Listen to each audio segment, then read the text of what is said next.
조선 역사에는 어린 왕을 죽인 왕이 셋 있습니다. 그런데 유독 한 명만 600년이 지난 지금도 용서받지 못하고 있습니다. 태조 이성계도, 태종 이방원도 피를 묻혔습니다. 왕위를 위해 형제를 죽이고, 처남을 죽이고, 심지어 아들까지 희생시켰습니다. 그런데 지금 우리는 그들에게 그렇게까지 분노하지 않습니다. 오히려 드라마에서 카리스마 있는 영웅으로 등장하죠. 그런데 세조만은 다릅니다. 왕과 사는 남자, 관상, 공주의 남자까지 수십 년째 단종 이야기가 스크린 위에서 반복되고 있고 그때마다 관객들은 똑같이 분노하고 똑같이 눈물을 흘립니다. 도대체 세조와 단종 사이에는 무슨 일이 있었던 걸까요? 왜 이 사건만큼은 시간이 지나도 잊히지 않는 걸까요? 단순히 어린 왕이 불쌍해서가 아닙니다. 그 안에는 지금 이 시대를 사는 우리가 건드려서는 안 될 어떤 감정이 숨어 있습니다. 세조가 명분도 없이 왕좌를 빼앗은 그 순간 우리 안에 잠들어 있던 무언가가 깨어납니다. 그게 뭔지 오늘 이 영상에서 끝까지 파헤쳐 드리겠습니다. 단종 이야기에 끌리는 이유가 궁금하신 분들은 지금 바로 구독 눌러주세요. 사극은 보통 망합니다. 이건 업계 공식이에요. 말이 나오고 갑옷이 나오고 한자가 자막에 뜨는 순간 관객들이 도망가는 게 현실이거든요. 그런데 왕과 사는 남자는 달랐습니다. 개봉 직후부터 극장을 쓸어버렸고 결국 1000만 관객을 넘겼습니다. 사극이 1000만을 찍는다는 게 얼마나 이례적인 일이냐면 한국 1000만 영화 목록을 쭉 펼쳐봐도 사극은 손에 꼽을 정도예요. 그러니까 이건 그냥 영화 하나 잘 만든 게 아닙니다. 뭔가 다른 게 있었습니다. 그리고 더 이상한 건 이게 처음이 아니라는 겁니다. 관상이 나왔을 때도 단종이 나왔고 공주의 남자가 안방을 달굴 때도 단종이 나왔습니다. 배우가 바뀌고 연출이 바뀌고 시대가 바뀌어도 단종 이야기는 계속 돌아옵니다. 왜 유독 단종일까요? 조선의 비극적인 왕이 단종만 있는 건 아니잖아요. 그런데 관객들은 계속 단종을 찾습니다. 왕과 사는 남자의 핵심은 단순해 보입니다. 12살의 왕이 된 아이, 아무것도 가진 게 없는 그 아이 곁에서 밥을 먹이며 버텨낸 평범한 남자 어도의 이야기입니다. 근데 이 단순한 이야기가 왜 1000만 명을 울렸냐는 게 진짜 질문이에요. 감독도 처음에는 이 정도 반응을 예상하지 못했다고 했습니다. 개봉 전까지만 해도 사극이라는 이유로 걱정이 컸다고 하죠. 그런데 뚜껑을 열자마자 입소문이 폭발했고 극장 안에서 사람들이 조용히 눈물을 닦는 장면이 반복됐습니다. 이 반응에는 이유가 있습니다. 단종의 이야기는 600년 전 이야기이지만 그 안에 담긴 감정은 지금 이 시대와 완벽하게 겹쳐집니다. 어도라는 인물이 그 다리 역할을 했고요. 그 감정이 정확히 무엇인지 지금부터 하나씩 풀어드리겠습니다. 극장에서 단종이 밥을 먹는 장면 기억하시나요? 아무 말도 없습니다. 그냥 먹습니다. 그런데 눈물이 납니다. 왜 그럴까요? 왕과 사는 남자에서 관객이 가장 많이 울었던 장면들을 보면 공통점이 하나 있습니다. 극적인 사건이 아닙니다. 오히려 너무 평범한 순간들이에요. 단종이 밥을 먹고 누군가 옆에 앉아 있고 아무것도 하지 않습니다. 그런데 극장이 조용해집니다. 관객이 숨을 죽입니다. 그리고 결국 옵니다. 이 장면이 왜 이렇게 강력한 걸까요? 단종은 왕입니다. 보통 왕이 밥 먹는 장면이라면 화려한 수라상이 펼쳐지고 신하들이 고개를 조아리고 음악이 웅장하게 흐르죠. 그런데 영화 속 단종의 밥상은 너무 조용합니다. 누군가 밥을 가져다 놓으면 단종은 그냥 먹습니다. 시선을 어디에 둬야 할지도 모르는 것처럼요. 이 장면이 말하는 건 왕의 밥상이 아닙니다. 철저하게 고립된 한 사람의 밥상입니다. 어도라는 인물이 그 옆에 있다는 사실이 더 슬픔을 키웁니다. 누구도 곁에 없는 왕의 옆에 그나마 한 명이 앉아 있는 겁니다. 이 장면에서 관객은 본능적으로 느낍니다. 저 사람은 진짜 외롭구나. 라고요. 그런데 놀라운 건 그 외로움이 왕이라서 특별한 게 아니라는 점입니다. 오히려 누구나 저런 순간이 있다는 느낌. 그게 관객의 눈물을 만든 겁니다. 영화에서 또 하나 크게 기억되는 장면이 있습니다. 단종이 웃는 장면입니다. 잠깐 웃습니다. 아주 짧게요. 그런데 그 웃음이 너무 낯설어 보입니다. 왕이 웃는 게 낯설다는 게 이상하죠. 근데 영화가 그 지점을 정확하게 파고들었습니다. 단종의 웃음이 낯선 이유는 그 전에 단종이 한 번도 편안해 보인 적이 없었기 때문입니다. 관객은 이미 알고 있습니다. 저 웃음이 오래가지 않는다는 걸요. 그걸 알면서 보기 때문에 더 아픕니다. 이게 바로 장항준 감독이 설계한 감정의 구조입니다. 슬픈 장면을 슬프게 보여주는 게 아니라 행복해 보이는 장면을 가장 슬픈 순간으로 만든 거죠. 이 영화가 단순한 사극이 아닌 이유가 여기 있습니다. 역사를 설명하는 게 아니라 감정을 체험하게 만듭니다. 관객은 단종의 외로운 밥상을 보면서 자기 안에 무언가를 건드리게 됩니다. 그게 무엇인지 지금부터 더 깊이 파고들겠습니다. 관객이 단종의 밥상에서 자기 안에 무언가를 건드린다고 했는데요. 그 이유가 사실 여기에 있습니다. 단종은 왕이었습니다. 그런데 왕이 가장 힘없는 존재였습니다. 생각해보세요. 왕자에 앉아 있으면서 단 한 번도 자기 의지대로 결정한 게 없는 삶. 그게 바로 단종의 삶이었습니다. 단종은 12살에 세자가 됩니다. 아버지 문종은 몸이 너무 약했습니다. 그리고 얼마 지나지 않아 세상을 떠납니다. 어머니는 단종이 태어나던 날 이미 숨을 거뒀습니다. 단종에게는 처음부터 부모가 없었습니다. 왕이 된 순간 단종 곁에 남은 건 삼촌들 뿐이었습니다. 그 삼촌들이 모든 걸 결정했습니다. 무슨 일을 할지, 누구를 만날지, 어떤 신하를 쓸지. 단종은 그냥 앉아만 있으면 됐습니다. 영화왕과 사는 남자에서 단종이 유독 조용한 이유가 바로 이것입니다. 말이 없는 게 아니라 말을 해도 소용이 없다는 걸 이미 알고 있는 겁니다. 왕의 옥새를 쥐고 있지만 그 옥새를 어디에 찍을지는 자기가 정하지 못합니다. 이게 얼마나 무서운 상황인지 느껴지시나요? 권력은 있는데 아무것도 할 수 없는 겁니다. 영화는 이 감각을 굉장히 영리하게 보여줍니다. 화려한 궁궐, 수십 명의 내관과 궁녀, 그 한가운데 홀로 앉아있는 단종. 단종 주변에 사람이 넘쳐나지만 단종은 항상 혼자입니다. 지금 시대 관객이 이 장면에서 무릎을 탁 치는 이유가 있습니다. 딱 이 느낌을 아는 겁니다. 스펙도 있고, 학벌도 있고, 열심히 살았는데 내가 원하는 걸 고를 수 없는 삶. 단종의 처지가 낯설지 않은 겁니다. 이게 그냥 600년 전 왕의 이야기가 아닌 이유입니다. 영화에서 단종이 어도에게 기대는 장면이 나옵니다. 어도는 신하도 아니고 정치적 동지도 아닙니다. 그냥 밥을 같이 먹어주는 사람입니다. 그런데 단종에게 그게 전부였습니다. 왕이 원하는 게 고작 밥 한 끼 같이 먹어줄 사람이었다는 게 그게 바로 이 영화가 관객의 심장을 찌르는 지점입니다. 그리고 이 이야기는 여기서 끝나지 않습니다. 단종을 이 상황으로 밀어넣은 사람이 있습니다. 그리고 그 사람이 왜 600년이 지난 지금도 용서받지 못하는지 그 이유가 생각보다 훨씬 더 충격적입니다. 그런데 단종을 이 상황으로 밀어넣은 사람이 있습니다. 그리고 그 사람이 왜 600년이 지난 지금도 용서받지 못하는지 그 이유가 생각보다 훨씬 더 충격적입니다. 태조 이성계를 한번 보세요. 이분도 피를 엄청 묻혔습니다. 고려를 뒤집고 조선을 세우는 과정에서 수많은 사람이 죽었죠. 태종 이방원도 마찬가지입니다. 형제들을 죽이고 처남들을 죽이고 심지어 자기 아들까지 희생시켰습니다. 그런데 우리는 이 두 사람을 드라마에서 볼 때 그렇게까지 치를 떨지는 않습니다. 오히려 카리스마 있는 인물로 묘사되고 관객들도 어느 정도 납득을 합니다. 그런데 세조는 다릅니다. 왜일까요? 바로 명분 때문입니다. 이성계에게는 부패한 고려를 뒤엎는다는 명분이 있었습니다. 이방원에게는 왕이 될 자격을 스스로 증명하겠다는 의지가 있었습니다. 둘 다 피를 묻혔지만 그 피에는 이유가 있었습니다. 같은 살인도 이유가 있으면 영웅이 되고 이유가 없으면 악당이 됩니다. 세조가 딱 그 케이스입니다. 1453년 수양대군이 일으킨 계유정난을 보면 이게 더 선명하게 보입니다. 당시 단종은 12살이었습니다. 그냥 어린아이였습니다. 나라를 잘못 다스린 것도 아니고 신하들에게 해를 끼친 것도 아니었습니다.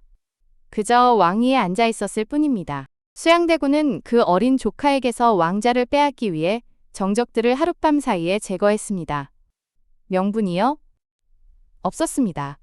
그냥 힘으로 밀어붙였습니다. 이게 결정적인 차이입니다. 이성계와 이방원은 적어도 상대가 있었습니다. 싸울 이유가 있는 상대와 싸웠습니다. 하지만 세조의 상대는 12살짜리 조카였습니다. 이 장면이 영화에서 나올 때마다 관객들이 분노하는 이유가 바로 이겁니다. 힘없는 아이에게 칼을 겨눈 것. 그것도 가장 가까운 삼촌이 그랬다는 것. 이 구도 자체가 너무 선명한 악이기 때문입니다. 그리고 세조는 왕위를 빼앗은 것으로 끝내지 않았습니다. 단종을 살려두면 언제든 복위운동이 일어날 수 있다는 걸 알았습니다. 그래서 결국 단종을 영월로 유배 보내고 마지막에는 목숨까지 거두었습니다.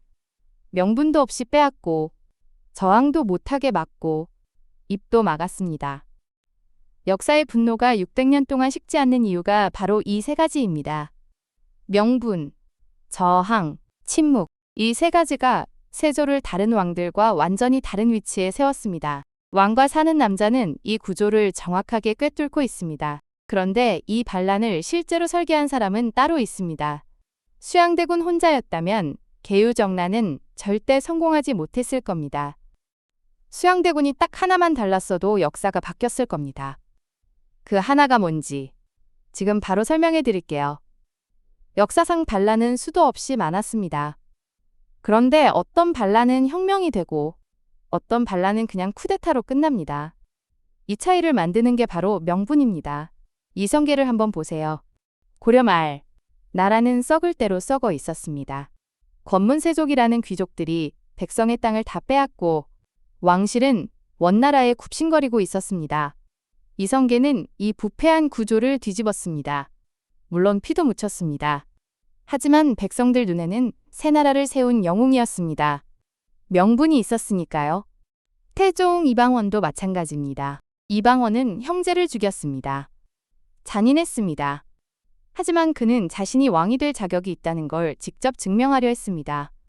조선을 실제로 반석 위에 올려놓은 게 이방원이었습니다.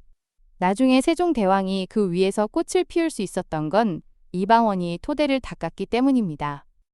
그러니까 이방원은 피를 묻혔지만 결과로 명분을 만들어낸 겁니다. 그런데 수양대군은요? 단종은 12살짜리 어린 왕이었습니다. 나라를 망치지도 않았습니다. 오히려 주변 신하들 말을 잘 듣고 좋은 왕이 되려고 노력하고 있었습니다. 수양대군이 반란을 일으킬 이유가 없었습니다. 그래서 그는 이유를 만들어냈습니다. 김종서 같은 신하들이 나라를 좌지우지하고 있다. 어린 왕을 보필하려면 강한 왕족이 나서야 한다는 명분을 억지로 갖다 붙인 겁니다. 하지만 아무도 그걸 진짜라고 믿지 않았습니다. 왜냐하면 김종서는 나라를 망치는 신하가 아니라 오히려 조선을 지켜온 명장이었거든요. 명분 자체가 처음부터 가짜였습니다. 수양대군에게 딱 하나가 부족했습니다. 바로 진짜 이유입니다. 이성계에게는 썩은 나라를 바꾼다는 이유가 있었습니다. 이방원에게는 자신이 나라를 더 잘 이끌 수 있다는 걸 증명한 결과가 있었습니다. 수양대군에게는 그냥 욕심만 있었습니다. 역사는 그걸 정확히 기억하고 있습니다. 영화 왕과 사는 남자도 이 지점을 건드립니다. 힘 있는 자가 약한 자를 짓밟을 때, 아무 이유도 없을 때, 관객은 그걸 절대 용서하지 않습니다. 그런데 이 반란을 실제로 설계한 두뇌가 따로 있었습니다. 수양대군 혼자였다면 계유정난은 절대 성공하지 못했습니다. 수양대군 혼자서는 절대 불가능했습니다. 계유정난, 이 반란에는 설계자가 있었습니다. 바로 한명회입니다. 역사상 가장 성공한 참모를 꼽으라면 단연 이 남자입니다. 그런데 그 성공의 대가가 무엇이었는지 알고 나면 소름이 돋습니다. 한명회는 과거 시험에서 계속 떨어진 인물이었습니다. 능력이 없어서가 아니었습니다. 시대를 잘못 만난 거였죠. 재능은 넘치는데 기회가 없었고 그 억눌린 야망이 수양대군을 만나면서 폭발하게 됩니다.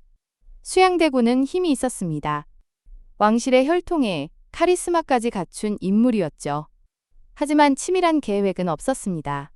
바로 그 빈자리를 한명회가 채웁니다. 한명회가 한 첫 번째 일은 인물 파악이었습니다. 조정에서 누가 단종 편이고 누가 흔들릴 수 있는지를 정밀하게 분석했습니다. 지금으로 치면 완벽한 정보전이었죠. 특히 그가 가장 먼저 제거 대상으로 찍은 인물이 있었습니다. 김종서였습니다. 당시 조정의 실질적 권력자, 어린 단종을 지키던 가장 강력한 방패막이었습니다. 함영애는 김종서를 먼저 쓰러뜨리면 나머지는 무너진다는 걸 정확히 계산했습니다. 그리고 그대로 실행했습니다. 수양대군이 직접 김종서를 찾아가 철퇴로 제압하는 방식을 택했는데 이건 철저히 함영애의 시나리오였습니다. 선빈후결, 즉 먼저 흩어뜨리고 나중에 매듭 짓는 전략이었습니다. 영화왕과 사는 남자 속 함영애를 보면 이 섬뜩함이 잘 살아있습니다. 직접 칼을 들지 않습니다. 조용히 앉아서 계산합니다. 웃는 얼굴로 결정을 내립니다. 그게 더 무서운 이유입니다. 실제로 칼을 든 사람보다 칼을 들게 만든 사람이 훨씬 위험하다는 걸 이 캐릭터는 보여주고 있습니다. 함영애는 반란이 성공한 뒤에도 멈추지 않았습니다. 자신의 딸을 왕실에 시집 보내고 권력의 중심에서 수십 년을 더 버텼습니다. 이 남자의 진짜 무서움은 반란을 성공시켰다는 게 아닙니다. 성공 이후에도 아무 처벌 없이 최고 권력자로 살았다는 점입니다. 단종이 목숨을 잃는 동안 함영애는 승승장구하고 있었습니다. 관객이 이 장면에서 분노하는 건 당연합니다. 그런데 이 분노가 단순히 옛날 이야기에 대한 감정이 아닙니다. 지금도 세상 어딘가에서 칼은 다른 사람이 들고 설계는 보이지 않는 곳에서 이루어지는 일이 반복되고 있기 때문입니다. 함영애라는 인물이 600년이 지나도 생생하게 느껴지는 이유가 바로 그겁니다. 그렇다면 이 치밀한 계획 앞에서 단종을 지키려 했던 사람들은 어떻게 됐을까요? 단종을 지키려 했다는 이유만으로 죽었습니다. 그것도 아주 잔인하게요.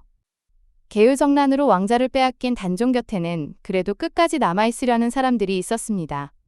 역사는 이들을 사육신과 생육신이라 부릅니다. 사육신은 단종을 다시 왕좌에 앉히려다 목숨을 잃은 6명의 신하입니다. 박팽년, 성삼문, 하위지, 이계, 유성원, 유응부. 이 6명은 세조가 왕이 된 뒤에도 조용히 기회를 노리고 있었습니다. 1456년 세조가 명나라 사신을 맞이하는 연회 자리를 틈타 세조를 제거하려는 계획을 세웠습니다. 그런데 이 계획이 발각됩니다. 누군가 밀고 했기 때문입니다. 바로 계획에 가담했던 인물 중 하나인 김질이 장인어른인 정창손에게 이 사실을 털어놓았고 정창손은 바로 세조에게 보고했습니다. 계획은 실행도 해보기 전에 무너졌습니다. 잡혀온 성삼문은 세조 앞에서도 당신은 내 임금이 아니라고 말하는 것과 같은 태도를 끝까지 유지했습니다. 세조는 이들에게 능지처참이라는 가장 잔인한 형벌을 내렸습니다. 몸을 여러 조각으로 나누어 죽이는 방식이었습니다. 죄는 거기서 끝나지 않았습니다. 가족까지 연좌제로 처형하거나 노비로 만들어버렸습니다. 왕을 지키려 했다는 이유 하나만으로 본인뿐 아니라 핏줄까지 전부 지워버린 겁니다. 생육신은 조금 달랐습니다. 이들은 칼을 들지 않았습니다. 대신 세조의 조정에는 단 하루도 발을 들이지 않겠다는 방식으로 저항했습니다. 김시습, 원호, 임행전, 조려, 성담수, 남효온. 이 6명은 관직을 버리고 산속으로 들어가거나 스님이 되거나 미친 척을 하며 살았습니다. 세조의 세상에서 벼슬을 받아 살아간다는 건 그 권력을 인정하는 것과 같다고 여겼던 겁니다. 특히 김시습은 세종대왕이 직접 불러서 칭찬했을 만큼 천재였는데 수양대군이 왕위를 빼앗았다는 소식을 듣는 순간 읽던 책을 불태우고 전국을 떠돌며 세조의 세상과 완전히 단절했습니다. 세조의 공포정치가 얼마나 철저했는지는 이 숫자 하나가 말해줍니다. 단종 포기를 시도하거나 이에 연루된 것만으로 처형된 사람이 수백 명에 달했습니다. 말 한마디 잘못해도 죽을 수 있는 시대였습니다. 영화 왕과 사는 남자에서 관객이 가장 분노하는 장면이 바로 이 지점에 걸쳐 있습니다. 단종이 뭔가 잘못해서 벌을 받는 게 아닙니다. 그냥 그 자리에 있었다는 이유만으로, 그를 지키려 했다는 이유만으로 사람들이 하나씩 사라져갑니다. 이게 단순한 역사 속 이야기가 아니라 지금도 어딘가에서 반복되는 구조처럼 느껴지기 때문에 관객의 가슴을 후벼 파는 겁니다. 아무도 말하지 못하게 만들려 했던 세조의 공포정치. 그 속에서 영화는 전혀 예상하지 못한 방향으로 관객을 몰아붙입니다. 왕과 사는 남자에서 가장 충격적인 순간은 사실 칼이 등장하는 장면이 아니었습니다. 극장 안이 조용해진 건 아무도 예상하지 못했던 그 장면 때문이었습니다. 어도는 단종의 밥을 챙기고 옷을 챙기고 잠자리를 살피는 사람입니다. 처음에 관객은 이 인물을 그냥 단종 옆에 붙은 작은 존재로 봅니다. 그런데 영화가 중반을 넘어서면서 이 구도가 완전히 뒤집힙니다. 어도가 단종을 지키기 위해 목숨을 내놓는 선택을 하는 순간 관객은 뒤통수를 얻어맞은 것처럼 굳어버립니다. 이 인물이 단순한 조력자가 아니라 이야기의 중심이었다는 걸 그때서야 깨닫게 되는 겁니다. 감독은 처음부터 이걸 노렸습니다. 관객이 어도를 배경인물로 여기도록 천천히 시선을 유도하다가 결정적인 순간에 그를 전면으로 끌어올리는 방식입니다. 이게 단순한 반전이 아니라 감정의 함정입니다. 우리가 오랫동안 별것 아니라고 여겼던 사람이 사실 가장 중요한 사람이었다는 충격. 그게 극장 안을 침묵으로 만든 이유입니다. 여기서 더 섬뜩한 게 있습니다. 어도의 선택이 역사 기록 어디에도 없다는 점입니다. 실존하지 않는 인물이지만 관객은 이 인물의 희생 앞에서 역사 속 실존 인물보다 더 크게 흔들립니다. 그건 감독이 역사의 빈틈을 감정으로 채웠기 때문입니다. 기록되지 않은 사람들, 이름도 남기지 못하고 사라진 사람들의 자리를 어도라는 인물로 채운 겁니다. 그래서 이 반전은 단순히 놀라운 게 아니라 가슴이 아픈 겁니다. 힘없는 왕 곁에 끝까지 남아있던 이름 없는 사람들, 그들의 이야기가 어도 한 명 안에 응축되어 있었습니다. 관객이 무너진 건 그 무게 때문이었습니다. 그런데 이 영화에는 또 하나의 함정이 남아 있습니다. 단종이 약한 왕이었다는 말 많이 들어보셨죠? 그런데 이게 사실일까요? 역사 기록을 찬찬히 들여다보면 이야기가 완전히 달라집니다. 단종은 12살에 즉위했습니다. 아버지 문종이 재위 2년 만에 세상을 떠나면서 왕자를 물려줬는데 그 나이에 갑자기 나라 전체를 책임지게 된 겁니다. 그런데 놀라운 건 단종이 이 상황을 그냥 받아들이지 않으려 했다는 겁니다. 실록을 보면 단종은 신하들과 나라 일을 직접 의논하려 했고 백성들의 억울함을 듣는 자리도 직접 열려 했습니다. 좋은 왕이 되고 싶다는 의지가 분명히 있었습니다. 그런데 문제는 그 의지를 펼칠 공간이 전혀 없었다는 겁니다. 단종이 뭔가를 결정하려 할 때마다 수양대군과 한명회가 이미 다 정해놓은 상황이었습니다. 왕이 왕 노릇을 하려는데 옆에서 삼촌이 이미 다 처리했다고 하는 겁니다. 이게 한두 번이 아니었습니다. 매번 모든 일에서 단종의 의지는 묵살됐습니다. 왕과 사는 남자에서도 이 장면들이 조용하지만 선명하게 포착됩니다. 단종이 뭔가를 말하려는 순간 공기가 굳어지는 그 느낌. 주변의 눈치를 보면서 말을 삼키는 그 모습이 약한 게 아니라는 걸 영화를 보다 보면 느끼게 됩니다. 그 상황에서 누가 강할 수 있었을까요? 단종의 주변이 그를 약하게 만든 겁니다. 그리고 바로 이 지점이 이 비극을 더 깊고 무겁게 만드는 이유입니다. 기회조차 없었던 왕의 이야기. 그게 단종입니다. 600년 전 이야기인데 왜 지금 내 이야기처럼 느껴질까요? 그 답이 바로 여기 있습니다. 단종은 왕이었습니다. 그런데 아무것도 할 수 없었습니다. 열심히 하려 해도 구조가 막았고 의지가 있어도 힘이 없으면 소용없었습니다. 이게 600년 전 조선의 이야기인데 이상하게 지금 우리 이야기처럼 들리지 않나요? 지금 이 시대를 사는 사람들이 단종에게 이렇게 강하게 감정을 쏟는 이유가 여기서 시작됩니다. 오늘날 많은 사람들이 노력이 통하지 않는다고 느끼고 있습니다. 열심히 공부하고, 열심히 일하고, 열심히 살았는데 결과가 안 따라옵니다. 나쁜 짓을 한 것도 아닌데 출발선 자체가 달랐다는 걸 어느 순간 깨닫게 됩니다. 단종이 딱 그 모습이었습니다. 왕이라는 자리에 앉아 있었지만 실제 권력은 수양대군과 한명회가 쥐고 있었고 단종은 그 구조 안에서 꼼짝도 할 수 없었습니다. 왕과 사는 남자에서 단종이 밥을 먹는 장면을 기억하시나요? 그 장면이 그렇게 오래 기억에 남는 이유가 있습니다. 그건 단종이 그 순간만큼은 그냥 한 명의 사람이었기 때문입니다. 왕도 아니고 정치도 아니고 그냥 밥 한 그릇 앞에 앉은 한 명의 인간이었습니다. 관객들은 그 장면에서 단종이 아니라 자기 자신을 봤습니다. 억울한데 말도 못하는 상황. 이게 또 핵심입니다. 단종은 부당한 일을 당하면서도 소리 한번 제대로 지르지 못했습니다. 항의하면 목숨이 날아가는 구조였으니까요. 지금 많은 사람들도 부당함을 느끼지만 말을 못합니다. 직장에서, 사회에서, 어디서든 구조가 그 입을 막고 있습니다. 단종의 침묵이 그래서 그렇게 무겁게 다가오는 겁니다. 단종은 잘못한 게 없었습니다. 그냥 태어난 곳이 나빴고, 시대가 나빴고, 주변이 나빴습니다. 관객들은 그 억울함을 느끼는 순간 눈물이 쏟아지게 됩니다. 단종의 이야기가 단순한 역사 비극이 아닌 이유가 여기 있습니다. 그 안에는 구조에 갇힌 개인의 이야기가 있고, 기회조차 박탈된 사람의 이야기가 있습니다. 그 이야기가 지금 우리와 너무나도 닮아 있습니다. 그렇다면 이 감정이 세대를 초월해서 터질 수 있었던 이유는 과연 무엇이었을까요? 같은 장면을 보고 20대는 분노했고 50대는 슬퍼했습니다. 그게 어떻게 가능할까요? 왕과 사는 남자는 특정 세대만 열광한 영화가 아니었습니다. 20대부터 60대까지 전 세대가 극장을 찾았고 전 세대가 같은 장면에서 눈물을 흘렸습니다. 근데 신기한 건 울었던 이유가 서로 달랐다는 겁니다. 이게 이 영화의 진짜 비밀입니다.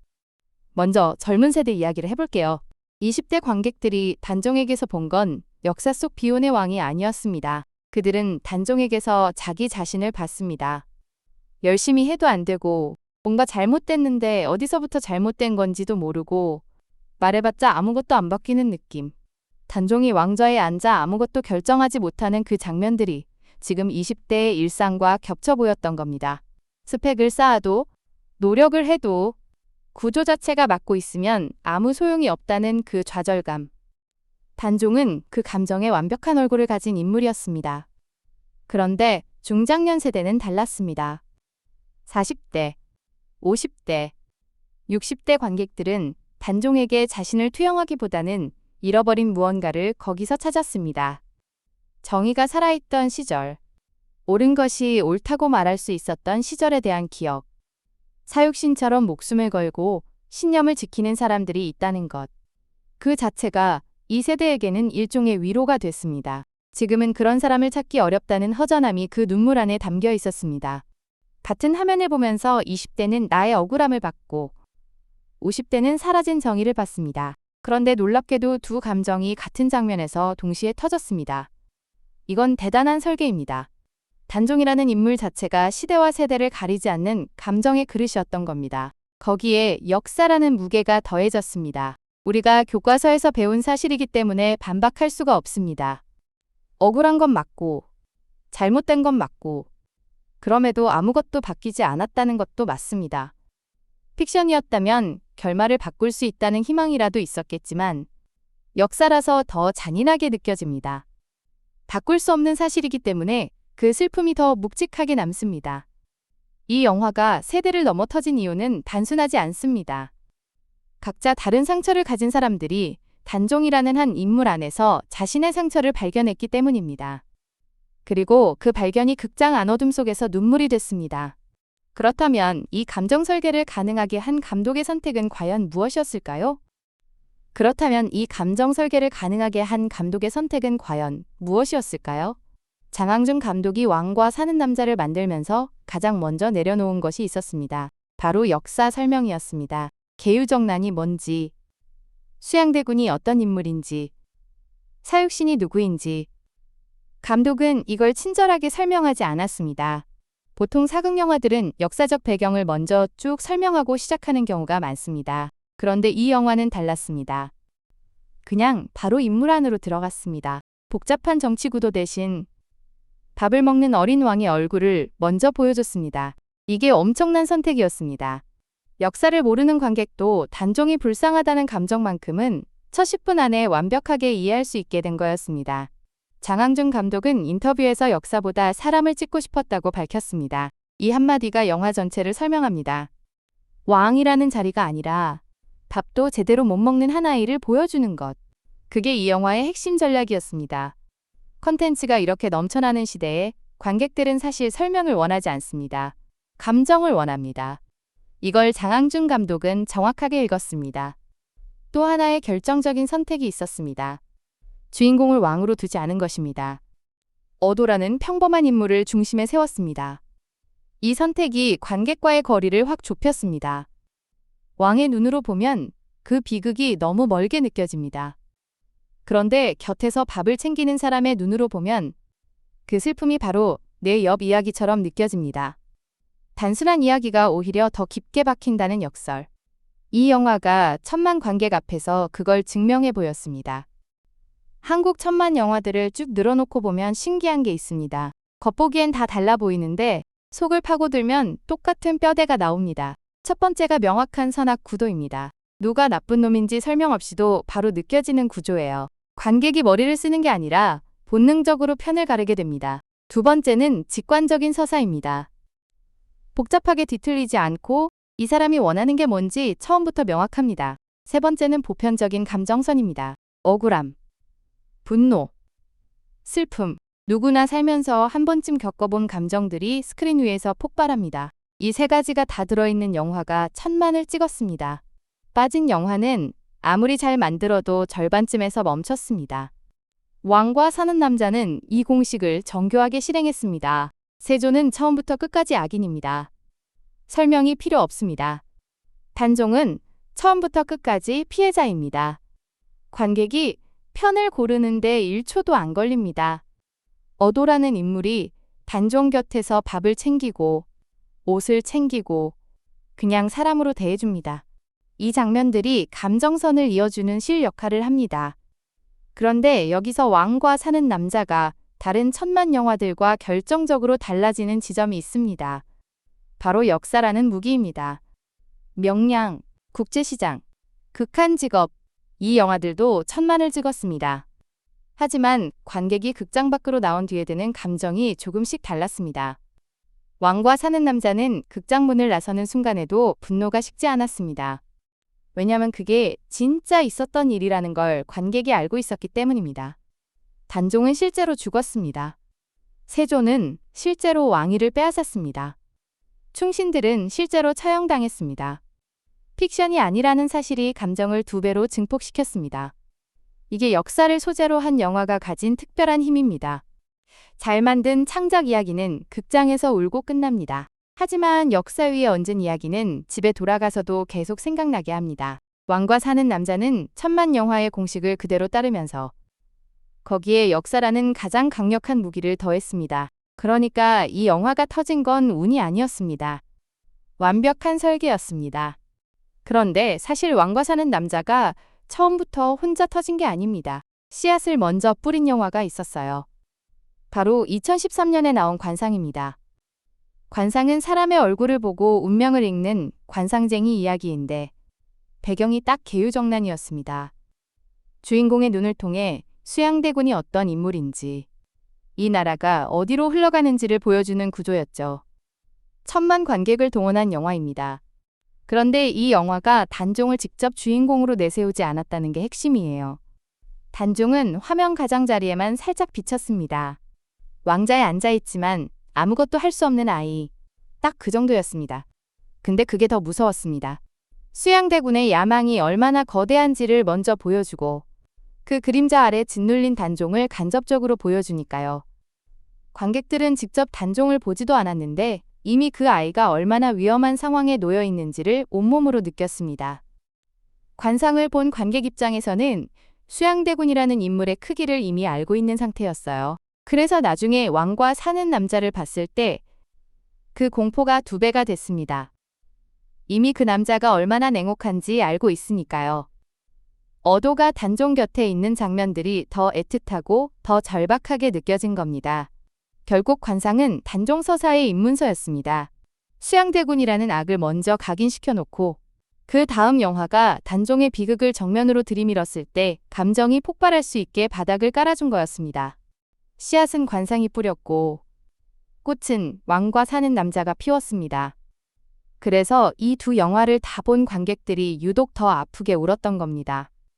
그리고 이 흐름에는 관상만 있던 게 아니었습니다. 공주의 남자. 이 드라마 기억하시나요? 2011년에 방영됐는데 당시 시청률이 20%를 훌쩍 넘겼습니다. 그것도 수목 드라마로요. 지금 기준으로 보면 거의 불가능한 숫자입니다. 근데 이 드라마가 단종 서사 역사에서 정말 중요한 역할을 했습니다. 왜냐하면 처음으로 계유정난을 로맨스로 풀어냈거든요. 구도 자체가 천재적이었습니다. 세조의 딸과 세조 때문에 아버지를 잃은 신하의 아들이 사랑에 빠지는 이야기입니다. 생각해보세요. 원수의 딸과 원수의 아들이 서로를 사랑하는 겁니다. 이게 얼마나 극적인 설정인지요? 처음에 보는 사람들은 그냥 로맨스 드라마인 줄 알고 들어갔다가 중반쯤 되면 개유정란의 진짜 잔혹함과 맞닥뜨리게 됩니다. 로맨스인 줄 알았는데 사실은 역사의 비극 한가운데에 던져진 거였습니다. 이게 공주의 남자의 진짜 무서운 점입니다. 역사를 몰랐던 시청자들, 특히 젊은 세대가 이 드라마를 통해 처음으로 단종의 이름을 마음에 새겼습니다. 차육신이 뭔지, 개유정란이 뭔지, 교과서에서 읽고 바로 잊어버렸던 것들이 갑자기 살아있는 이야기가 된 겁니다. 사람들이 좋아하는 배우들이 그 역사 속에서 울고 사랑하니까요. 역사가 피부로 느껴지기 시작한 거였습니다. 공주의 남자가 영리했던 건 또 있습니다. 악당인 세조의 딸을 단순히 나쁜 사람으로 그리지 않았습니다. 세조의 딸 경혜공주는 아버지가 무슨 짓을 했는지 알면서도 그 현실 안에서 살아가야 하는 인물로 그려졌습니다. 이 캐릭터 때문에 시청자들은 단순히 분노하는 데서 멈추지 않고 더 복잡한 감정을 품게 됐습니다. 그래서 공주의 남자를 본 사람들은 나중에 왕과 사는 남자를 봤을 때 훨씬 더 깊은 곳에서 반응했습니다. 이미 그 시대 사람들에게 감정이 붙어 있었으니까요. 관상이 수양대군의 냉혹함을 각인시켰다면 공주의 남자는 그 시대를 살았던 사람들의 아픔을 감정으로 연결했습니다. 로맨스로 들어갔다가 역사의 분노로 끝나는 이야기. 공주의 남자가 딱 그랬습니다. 그렇게 단종서사는 세대를 넘어 더 넓게 퍼져나갔습니다. 그리고 이 흐름 속에서 왕과 사는 남자의 한 인물이 결정적인 역할을 합니다. 그리고 이 흐름 속에서 왕과 사는 남자의 한 인물이 결정적인 역할을 합니다. 바로 어도입니다. 어도는 영웅이 아닙니다. 칼 한 번 제대로 못 쓰고 권력도 없고 배경도 없는 평범한 사람입니다. 그냥 왕 곁에서 밥을 챙겨주는 인물이죠. 그런데 이 캐릭터가 왜 그렇게 관객의 마음을 흔들었을까요? 여기에 이 영화에 진짜 비밀이 숨어 있습니다. 단종 곁에는 늘 사람이 없었습니다. 신하들은 눈치를 보고 충신들은 하나씩 끌려가 죽었고 왕의 자리에 앉아있지만 실제로는 철저하게 혼자인 존재가 단종이었습니다. 그 단종 옆에서 어도는 딱 한 가지를 합니다. 그냥 곁에 있어주는 것입니다. 밥을 챙기고 이불을 덮어주고 웃겨주려 하고 그게 전부입니다. 근데 그 전부가 어마어마하게 크게 느껴지는 이유가 있습니다. 단종에게 그걸 해준 사람이 어도 하나였기 때문입니다. 어도는 단종을 왕으로 보지 않았습니다. 그냥 외롭고 무서운 사람으로 봤습니다. 권력 때문에 곁에 있는 게 아니라 그냥 옆에 있어야 할 것 같아서 있었던 겁니다. 이 감각이 관객에게 그대로 전달됩니다. 우리가 살면서 가장 필요한 게 뭔가요? 거창한 영웅이 아닙니다. 내가 힘들 때 그냥 옆에 있어주는 사람 한 명입니다. 어도는 바로 그 사람이었습니다. 그래서 관객이 온 겁니다. 어도를 보면서 자기 삶에서 그런 사람이 있었는지 아니면 없었는지를 떠올렸기 때문입니다. 장항준 감독이 어도를 설계한 방식이 정말 영리했습니다. 어도를 비범하게 만들지 않았습니다. 오히려 철저하게 평범하게 만들었습니다. 그래야 관객이 자기 자신을 투영할 수 있으니까요. 나도 저 자리에 있었다면 어도처럼 할 수 있었을까? 아니면 못했을까? 이 질문이 영화를 보고 나서도 계속 머릿속을 맴돌게 만들었습니다. 어도는 상징입니다. 힘없는 세상에서도 인간적인 온기를 놓지 않으려는 사람의 상징입니다. 그리고 바로 그 평범함이 어떤 영웅 캐릭터보다 훨씬 더 깊이 박히는 이유였습니다. 이제 단종 서사에서 빠질 수 없는 또 한 명이 있습니다. 수양대군의 친동생이면서 조카편에 선 사람이 있었습니다. 금성대군입니다. 형이 권력을 쥐었는데 그 반대편에 섰다는 게 생각해보면 정말 보통 용기가 아닙니다. 당시 수양대군은 이미 모든 걸 손에 쥔 상태였습니다. 군권도, 신하들도, 왕위까지 전부 다 수양 것이었습니다. 거기에 맞서겠다는 건 거의 죽겠다는 선언이나 다름없었습니다. 그런데 금성대군은 그 길을 걸었습니다. 왜 그랬을까요? 단순한 의리였을까요? 아니면 진짜 단종이 옳다고 믿었기 때문일까요? 역사는 정확한 이유를 알려주지 않습니다. 하지만 그의 행동이 남긴 흔적은 아주 선명합니다. 금성대군은 세조가 왕위를 빼앗은 이후에도 꺾이지 않았습니다. 단종을 다시 왕자에 앉히겠다는 뜻을 포기하지 않았고 지방으로 유배를 가서도 그 계획을 멈추지 않았습니다. 경상도 순응으로 쫓겨난 뒤에도 그 지역 부사였던 이보흠과 함께 단종 복위 운동을 몰래 이어갔습니다. 그런데 결국 내부에서 고발이 들어왔습니다. 치밀하게 준비한 계획이 세조의 손에 넘어간 겁니다. 결말은 잔혹했습니다. 금성대군은 사사됐고 단종도 그 직후 영월에서 목숨을 잃었습니다. 금성대군의 저항이 오히려 단종의 죽음을 앞당겼다는 해석도 있습니다. 그 사실이 더 가슴 아픕니다. 영화들은 이 인물을 다양하게 활용했습니다. 어떤 작품에서는 강인한 저항의 아이콘으로, 어떤 작품에서는 무모한 비극의 주인공으로 그렸습니다. 하지만 공통적으로 이 인물이 가진 상징은 하나입니다. 권력의 편이 아닌 옳음의 편을 선택한 사람. 이길 가능성이 없다는 걸 알면서도 멈추지 않은 사람. 관객이 금성대군에게 끌리는 이유가 바로 여기 있습니다. 우리는 이런 인물을 보면서 본능적으로 뭔가를 느낍니다. 저렇게 살면 다 잃는다는 걸 알면서도 저렇게 살고 싶다는 마음. 그 모순된 감정이 금성대군이라는 인물에 고스란히 담겨 있습니다. 단종서사에서 금성대군이 있어야 하는 이유가 바로 그겁니다. 금성대군이 사라진 뒤 단종에게는 더 이상 아무것도 남지 않았습니다. 강원도, 영월, 청령포라는 곳으로 유배된 단종의 나이는 고작 16이었습니다. 3면이 강으로 막히고 한 면은 절벽인 그 땅에서 단종은 말 그대로 섬처럼 갇혀 있었습니다. 그런데 이 죽음에 대해 역사는 지금도 정확히 말하지 못하고 있습니다. 사약을 받았다는 기록도 있고, 스스로 목숨을 끊었다는 기록도 있고, 누군가가 직접 해쳤다는 이야기도 있습니다. 세 가지 설이 600년째 공존하고 있는 겁니다. 왕과 사는 남자는 이 불확실한 역사를 영리하게 활용했습니다. 사실을 확정짓는 대신 감정을 채워넣는 방식을 선택한 거죠. 단종이 어도와 마지막으로 함께하는 장면에서 영화는 죽음의 방식을 직접 보여주지 않습니다. 대신 단종의 눈빛, 밥 한 그릇, 그리고 그 옆에 끝까지 남아있는 어도의 모습만 보여줍니다. 관객은 그 장면에서 이미 다 알아버립니다. 설명 없이도 가슴이 무너지는 거죠. 사실 이 방식이 더 강력합니다. 역사가 불분명할수록 상상이 더 깊은 슬픔을 만들어냅니다. 단종의 죽음은 명확하지 않기 때문에 오히려 수백 년 동안 사람들이 계속 그 공백을 채우려 했습니다. 그리고 그 공백을 채울 때마다 단종은 다시 살아났습니다.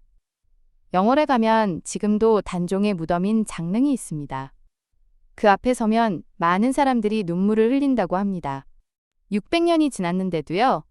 죽음의 방식조차 불분명한 이 왕이 왜 지금도 이렇게 우리 마음을 건드리는 걸까요? 그건 단종의 이야기가 단순한 역사가 아니라 우리 모두가 한 번쯤 느꼈던 억울함과 무력감을 그대로 담고 있기 때문입니다.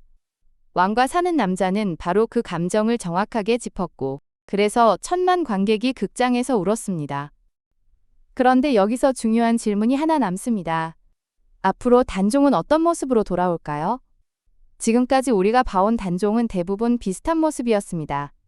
눈물 고인 눈으로 허공을 바라보고 아무것도 결정하지 못하고 결국 끌려가는 인물이었습니다.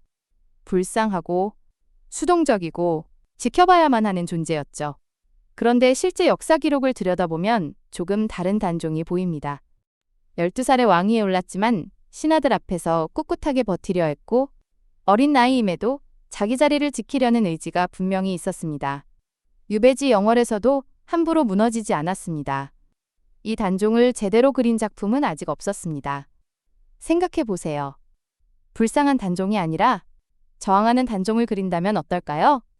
힘이 없어서 진 게 아니라 힘이 있었는데도 빼앗긴 단종을 보여준다면 이야기의 무게가 완전히 달라집니다. 분노의 방향도 바뀌죠. 관객이 단종을 안타깝게 바라보는 게 아니라 단종과 함께 분노하게 됩니다. 왕과 사는 남자가 열어놓은 문이 바로 이 지점입니다. 이 영화는 단종을 밥 먹이고 돌봐주는 존재를 통해 단종의 인간성을 살려냈습니다. 그 다음 단계는 단종 자신이 직접 이야기의 중심에 서는 것입니다. 수동적인 피해자가 아니라 끝까지 자기 자신으로 살려 했던 한 인간으로서 말이죠. 콘텐츠의 흐름이 그 방향을 가리키고 있습니다. 단종 서사는 지금 진화하는 중입니다. 이제 처음으로 돌아가 보겠습니다. 영상 맨 처음에 이런 질문을 던졌습니다. 왜 세조만 600년이 지나도 용서받지 못하냐고요. 태조 이성계도 피를 묻혔고 태종 이방원도 그랬습니다. 그런데 우리는 그들에게 이 정도로 분노하지 않습니다. 세조만 유독 다릅니다. 이유가 뭘까요?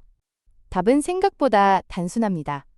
나쁜 짓을 한 것보다 그걸 정당화한 게 더 오래 기억되는 겁니다. 이방원은 적어도 자기가 왕이 될 자격을 직접 증명하려 했습니다. 이성계는 부패한 고려를 뒤집는다는 명분이라도 있었습니다. 그런데 세조는 달랐습니다. 정당하게 왕위를 이어받은 어린 조카를 힘으로 밀어냈습니다. 명분이 없었습니다. 그냥 힘이 있었을 뿐입니다. 여기서 끝났으면 그나마 나았을 수도 있습니다. 문제는 그 다음이었습니다. 세조는 반란 이후에 아무도 입을 열지 못하게 막았습니다. 사육신은 처형됐고 단종을 돕던 신하들은 모조리 제거됐습니다. 억울한 사람은 넘쳤지만 그 억울함을 말할 수 있는 사람은 아무도 없었습니다. 그게 진짜 문제였습니다. 힘으로 빼앗고 입도 막아버렸습니다. 역사는 이 두 가지를 절대 잊지 않습니다. 왕과 사는 남자가 이 분노를 600년 만에 다시 꺼내든 이유가 바로 여기에 있습니다. 관객들이 극장에서 흘린 눈물은 단종이 불쌍해서만이 아니었습니다. 힘 앞에서 아무 말도 못했던 그 시절의 억울함이 지금 이 시대를 사는 우리 안에서 다시 터진 겁니다.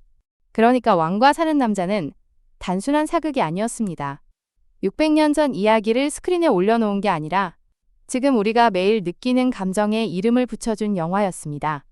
단종이라는 인물을 생각해보세요. 아무것도 잘못한 게 없습니다. 그냥 태어났고 왕이 됐고 그리고 빼앗겼습니다. 저항할 힘도 말할 권리도 억울함을 토해낼 공간도 없었습니다. 이 구조가 너무 낯설지 않으시죠? 열심히 했는데 결과가 안 나오고 규칙대로 했는데 규칙이 나를 보호해주지 않고 억울한데 어디에도 말할 데가 없는 느낌. 단종의 비극이 600년이 지나도 사라지지 않는 건 그게 옛날 이야기가 아니기 때문입니다. 세조가 계속 미움을 받는 건 단종을 죽여서가 아닙니다.